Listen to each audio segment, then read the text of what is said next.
perilaku tidak terpuji yang dapat melukai perasaan bahkan fisik orang lain seperti kekerasan. Apa itu kekerasan? Kekerasan terhadap anak adalah tindak kekerasan secara fisik, seksual, penganiayaan, emosional, atau pengabaian terhadap anak. Sebagian besar kekerasan terhadap anak terjadi di rumah anak itu sendiri, di sekolah, atau di lingkungan tempat anak berinteraksi. Contoh kekerasan. Yang pertama adalah kekerasan seksual. 2. Intoleransi. Dan yang ketiga adalah perundungan. Berikutnya, kami akan menjelaskan mengenai ketiga jenis kekerasan ini. Yang pertama adalah kekerasan seksual. Kekerasan seksual terhadap anak adalah suatu bentuk penyiksaan anak di mana orang dewasa atau remaja yang lebih tua menggunakan anak untuk rangsangan seksual. Dalam video ini, kami memberikan pendidikan seksual pada anak melalui sebuah cerita yang mereka tonton. Yuk kita saksikan bersama-sama. Perhatikan gambar.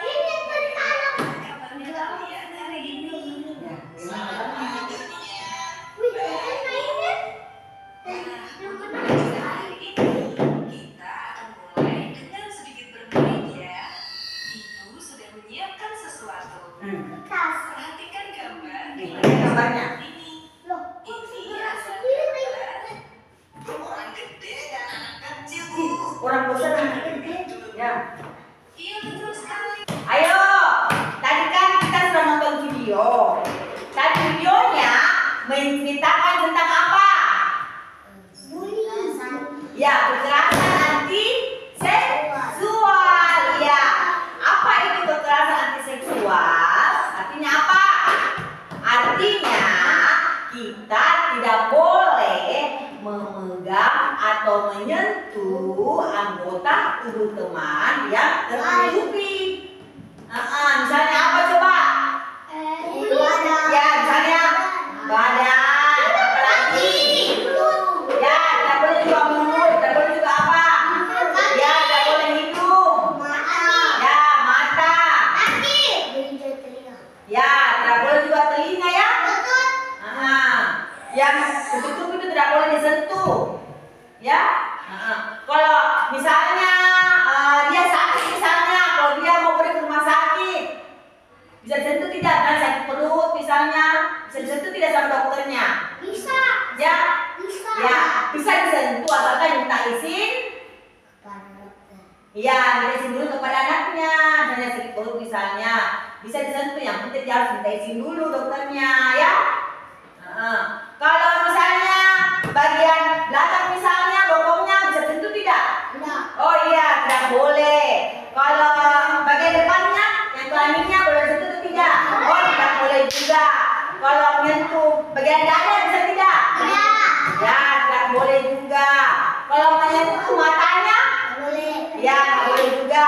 Kalau misalnya nanti misalnya pulang sekolah atau pergi bermain, ada orang lain yang tidak dikenal, terus diajak, ayo kita ke sana, ini nanti om belikan kue atau permen, mau ikut tidak? Tidak boleh. Iya, tidak boleh ikut. Yang boleh diikuti itu misalnya siapa? Misalnya ayah, ibu, kakek, nenek, siapa lagi? Kakak.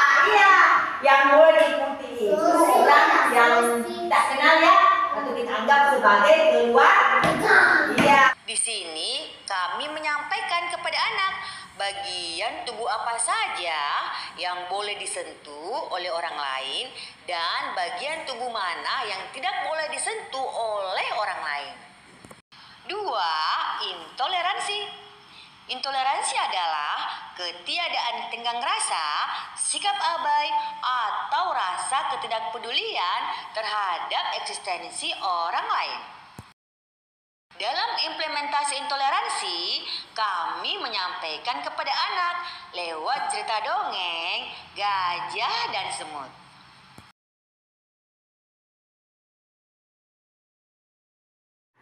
Di suatu hutan yang jauh di Sumatera, hiduplah seekor gajah yang besar. Gajah itu bernama Timbul.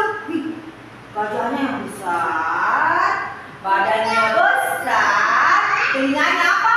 Telinganya lebar, hidungnya panjang. Binatang apakah itu? Ya, namanya gajah. Gajah ini bernama Timbul ya. Nah, ya, Timbul adalah gajah yang suka pusing pada binatang lain.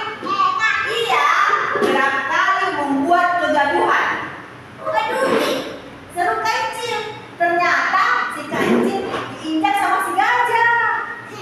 Aduh, aku diinjak sama si gajah. Seekor semut merah dengan beraninya menemui si gajah. Semut ini berani bertemu dengan si gajah. Ia lalu berkata begini. Hai gajah usil, kami menolak menjadi pelayanmu. Kenapa kita dan hidup berdampingan saja? Siapa yang senang menolong temannya? Adanya, kalau misalnya ada temannya terpeleset, dibantu tidak? Ya, dibantu. Kita sama teman, kita harus saling apa? Saling apa? Membantu. Ya, saling membantu.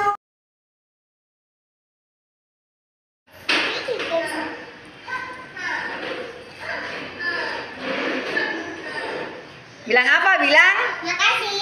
Ya, bilang makasih.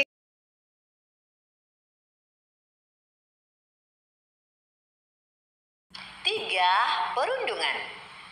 Ayah, bunda, dan sobat PAUD, perundungan bisa terjadi sama siapa saja, kapan dan di mana saja. Tidak terkecuali juga pada anak usia dini. Perundungan ini bisa mengakibatkan pemikiran dan mental anak menjadi terganggu, sehingga mereka rentan untuk mengalami stres. Kedepannya bisa saja anak menjadi lemah dan kurang percaya diri dalam melakukan suatu tindakan atau mengambil keputusan dalam hidupnya, dan masih banyak dampak negatif lainnya. Pastinya tidak ada orang tua yang ingin anaknya menjadi korban perundungan atau menjadi pelaku perundungan itu sendiri. Kira ada yang ingin tahu bagaimana caranya? Berikut salah satu cara kami dalam upaya pencegahan perundungan terhadap anak usia dini. Yuk kita simak bersama-sama. Dalam implementasi anti perundungan, kami menyampaikan lewat cerita yang lebih menarik dan bekerja sama dengan Dinas Perpustakaan Kota Makassar lewat kegiatan Dongkel White Mobile Library.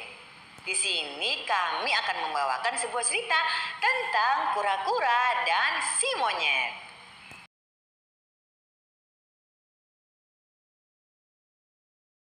Gajah hutan terbangun. Hah? Siapa yang menangis?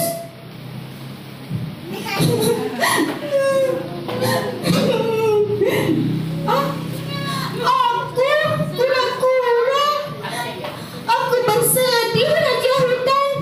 Hah? Kenapa kamu bersedih? Wah, ternyata teman-teman, si kura-kura bersedih karena ada yang mengejarnya. Raja Hutan, ada yang mengejekku. Katanya begini. Kura-kura lambat bawa rumah berat. Lewat cerita dongeng kura-kura dan si monyet, tersirat pesan moral yang ingin kami sampaikan, bahwa sesama makhluk ciptaan Allah Subhanahu wa taala, kita harus saling menyayangi, saling membantu dan menolong agar tercipta lingkungan yang aman dan tentram. Anak jadi bahagia setelah mendengarkan dongeng. Dari beberapa praktik baik yang kami lakukan, dapat disimpulkan bahwa 1. Pengasuhan positif menjadi kunci terbentuknya anak menjadi pribadi yang positif dan memiliki rasa percaya diri sehingga anak tidak menjadi pelaku dan tangguh dalam menghadapi aksi perundungan. 2. Menjadi teladan bagi anak. Orang tua adalah cermin bagi anak. Apa yang dilakukan oleh orang tua selama di rumah dapat menjadi perhatian anak dan dapat membentuk sikap anak. Oleh karena itu, praktik baik di keluarga dapat membentuk perilaku baik pada anak. Melalui teladan orang tua, anak dapat mengembangkan empatinya. Misalnya, ketika orang tua membantu tetangga yang sedang kesusahan atau memerlukan bantuan. 3. Membangun komunikasi efektif. Komunikasi yang efektif yaitu perilaku yang menunjukkan perhatian dan saling menghargai antar anggota keluarga. Komunikasi yang baik dengan anak akan membuat anak merasa didengarkan, dimengerti, sehingga menumbuhkan rasa percaya diri, aman dan nyaman. 4. Orang tua perlu peka terhadap anak yang mengalami perundungan. Segala jenis perundungan akan membawa dampak yang bisa tampak dari perubahan perilaku murung, luka dan memar, perubahan mood, takut, berkurangnya kepercayaan diri dan harga diri, sulit tidur, sering mimpi buruk, dan lain sebagainya. 5. Orang tua selalu mengingatkan kepada anak ketika berbicara yang sopan dan beretika baik untuk meminimalisir mereka akan menjadi pelaku perundungan. 6. Biasakan anak untuk berpikir kritis dan menganalisa dampak yang terjadi jika menjadi pelaku perundungan. Hal ini juga bagus untuk membangun rasa empati anak. 7. Seperti yang sudah diketahui, anak-anak akan meniru perlakuan orang tuanya. Jika orang tua melakukan tindakan kekerasan di rumah, anak pun bisa menirunya di luar rumah. Maka dari itu, ciptakan lingkungan penuh kasih sayang di rumah, supaya anak-anak dapat meniru perilaku positif saat mereka bersama teman-temannya. Hal ini merupakan salah satu cara untuk mencegah perundungan yang bisa dilakukan. Ayah, bunda, dan sobat PAUD, orang tua dan guru memiliki peran yang penting untuk mencegah terjadinya perundungan atau bullying, agar tercipta kenyamanan dan kebahagiaan untuk anak-anak kita. Wali Kota Makassar, Muhammad Romdan Pomanto, meminta semua pihak menggalakkan program Jagai Anak Ta yang dicanangkan pemerintah tersebut, sekaligus memaksimalkan sensor sosial untuk mendeteksi dini masalah yang kerap melibatkan anak-anak. Agam sudah mengajak Aska, jadi sekarang waktunya saling memaafkan. Ayo saling memaafkan. Ya, anak soleh pintar. Iya. Bully.